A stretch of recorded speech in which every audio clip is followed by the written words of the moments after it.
Arknights.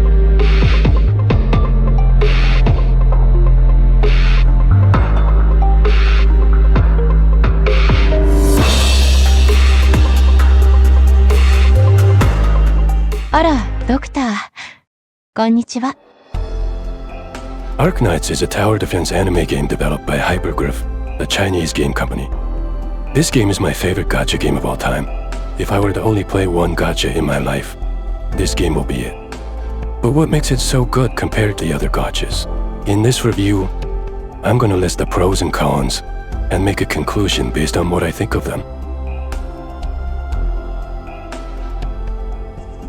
Gacha games tend to appeal to casual audiences to create a big player base. Arknights, however, feels like the exact opposite of that. Instead of trying to make their game easy, Arknights loves to double down on making difficult content. This applies to its story mode as well. The first few chapters of Arknights are the only part of the game where you can breathe easy. You don't really have to think much about team building, and any form of Unga Bunga strategy will probably work. However, all of that stops when you reach the first tourist filter, Operation 3 to 8.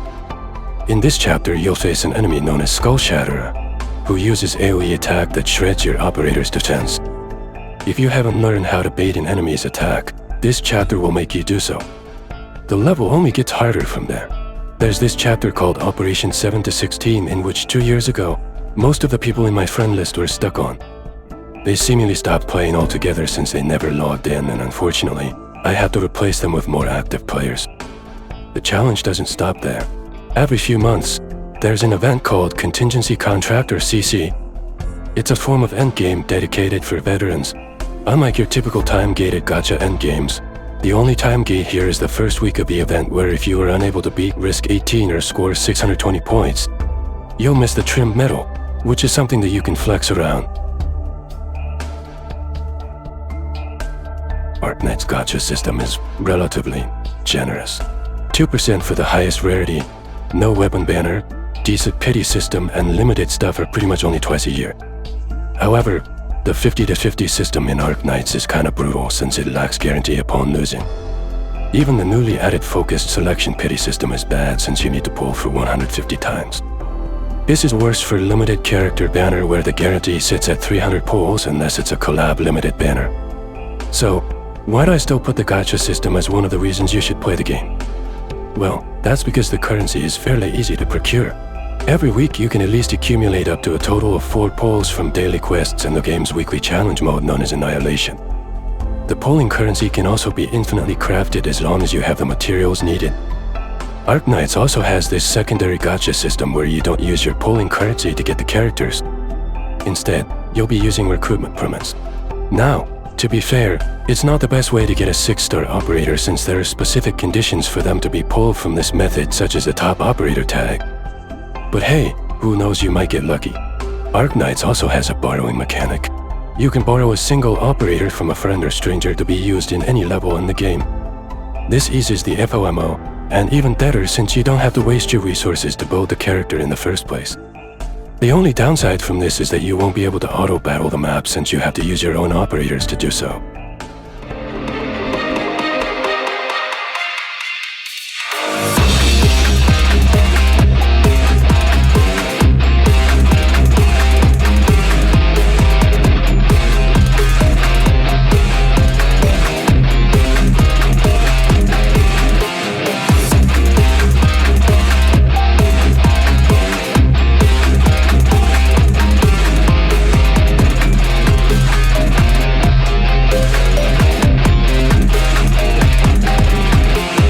I can already hear certain people punching the air when I say that Arknights has the best music among other gachas. The music in Arknights comes from MSR or Monster Siren, a fictional label made by the developers. The genre varies from something common like rock, pop, jazz, Chinese grunge.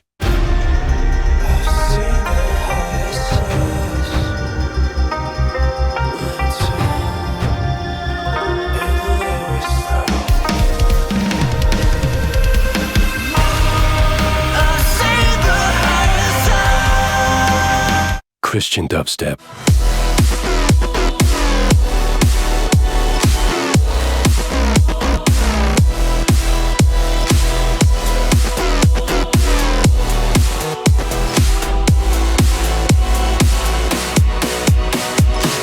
sea shanty.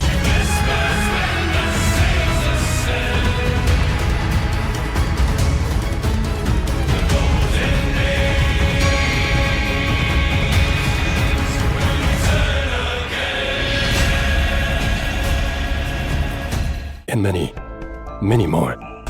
Basically, the whole thing makes Hypergraph seem like a music company that releases a high-effort hardcore tower defense game to promote their stuff. Kinda like Daisuke Ishiwatari in Guilty Gear. This is what I think is the best selling point of this game.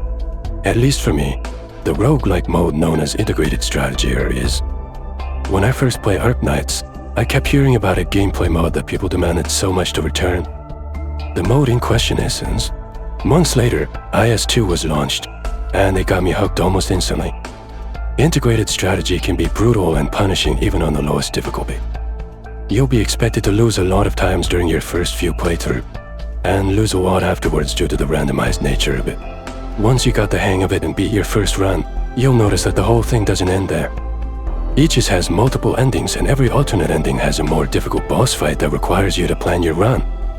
So how does a single run of this look like? Well, first of all, you pick the difficulty, your starting perk, and then your initial squad. My personal advice is to pick the rightmost option to save up on hope, which is the currency used to recruit operators. The first 3 floors can be seen as a form of test. Pick a terrible squad, get punished. Get too cocky, pick an emergency combat node and you'll be sent back to the entrance. Play it too safe, and you might be missing out on the good stuff. Your decisions matter. At the end of the 3rd floor, you'll be facing a mid-boss, which is picked randomly. I can guarantee that if you've made it this far without losing, this will be your first loss since the mid-bosses are no joke, especially in IS2 and IS4. After defeating the mid-boss, you'll proceed to the last 2 floors, which are, obviously, more difficult. If you manage to survive all of it, you'll face the final boss. Hopefully by then you've gathered enough strong operators and good artifacts, or else you might have to restart all over again. Once you've beaten the final boss, go start a new run to get the alternate endings.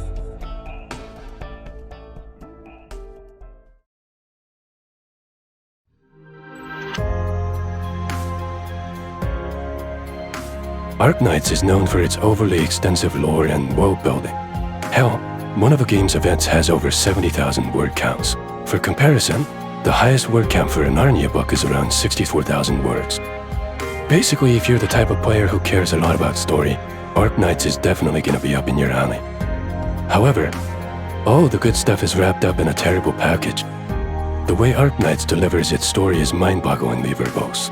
While it is not uncommon to see a story-rich game with verbose delivery nowadays, Arknights takes it to another level, to the point where there's a joke post in the Chinese Arknights community telling you how to create a sentence like an Arknights writer.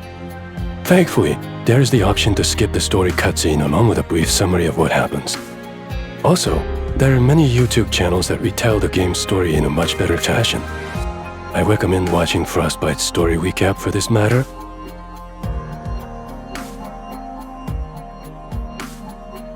Arknights requires a lot of time to get into. But unlike the certain gacha where the community promised that it'll get challenging after a certain point, the problem in Arknights is quite the opposite, in that you won't be able to tackle many of the game's content for quite a long time, because it'll probably take a good 1 to 2 months before you have a roster that can be used in the X levels, and perhaps even longer for contents like integrated strategy. Speaking from personal experience, I started playing around October 2021, and it wasn't until mid to late December that I got to finally be able to challenge X levels after weeks of pulling and building my characters. To be fair, the slow progression doesn't kill the fun of playing the game, as you can still have fun pushing your under-leveled team through the more difficult contents as long as you're a good strategist.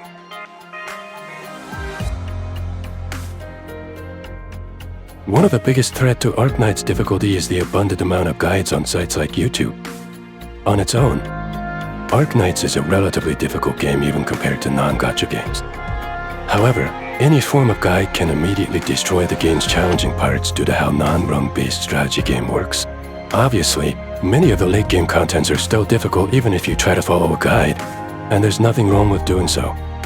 However, I really suggest that you try out a level for several times before looking up a guide to experience Arknights at its fullest. So there you have it. A challenging tower defense gacha game with extensive lore, good music, and the best roguelike mode among other gachas. Personally, I'd rate it a strong 9.5/10. There are only few other games that can match the amount of satisfaction I get from playing Arknights, such as Wuthering Waves, Punishing Grey Raven, and Limbus Company. Maybe I'll make a review for them someday, or not, as this particular review is a special one dedicated to my favorite gacha of all time. Thank you for watching.